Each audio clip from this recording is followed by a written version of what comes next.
Pengamat mengkritik kinerja awal anggota DPR periode kali ini, terlebih karena perilaku ini dapat mempengaruhi kerja pemerintahan.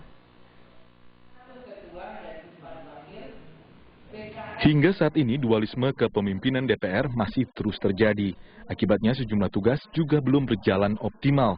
Pembicaraan dua kubu koalisi yang sudah dirintis pekan ini masih belum terlihat hasilnya. Sementara gaji anggota DPR yang berasal dari uang rakyat terus dibayarkan. Namun Wakil Ketua DPR dari fraksi Partai Gerindra, Fadlizon, membantah bahwa anggota DPR belum memulai kerjanya.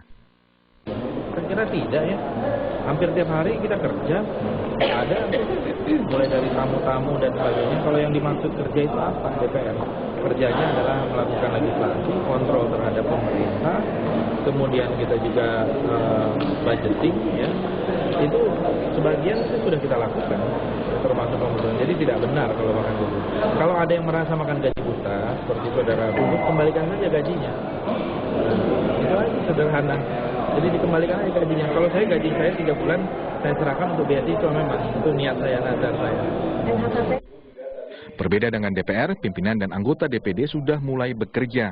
Salah satunya menggelar dialog dengan Menteri Kelautan dan Perikanan, Susi Pujiastuti. Dalam dialog itu, Susi sempat meminta dukungan terhadap sejumlah kebijakannya, termasuk pengamanan wilayah laut kepada anggota DPD dan pimpinan DPD. Pengamat hukum tata negara Refli Harun berpendapat, jika persoalan di DPR tidak bisa dituntaskan dalam waktu 3 bulan, dampaknya akan dirasakan oleh pemerintah Jokowi JK. Untuk 3 bulan terjadi in between seperti itu, tapi 3 bulan ke depan, kita sudah mulai butuh yang namanya persetujuan DPR, misalnya APBNP, bulan Februari, konon mau diajukan. Yang kedua, Perpu misalnya. Yang ketiga, saya kira juga undang-undang sudah mulai di-launching ya untuk dibahas dan lain sebagainya. Lalu kemudian ya tentu nanti day to day misalnya ada jabatan-jabatan publik yang harus endorsement dari DPR misalnya. Kalau misalnya Panglima TNI-nya pensiun atau Kapolri-nya pensiun ya. Atau kemudian ada jabatan-jabatan publik lainnya di lembaga-lembaga state auxiliary agencies, maka kemudian ini akan terjadi kemacetan yang luar biasa dari ketatanegaraan kita. Karena Sejumlah tokoh politik di Koalisi Indonesia Hebat dan Koalisi Merah Putih mengatakan telah menggelar dialog pekan ini.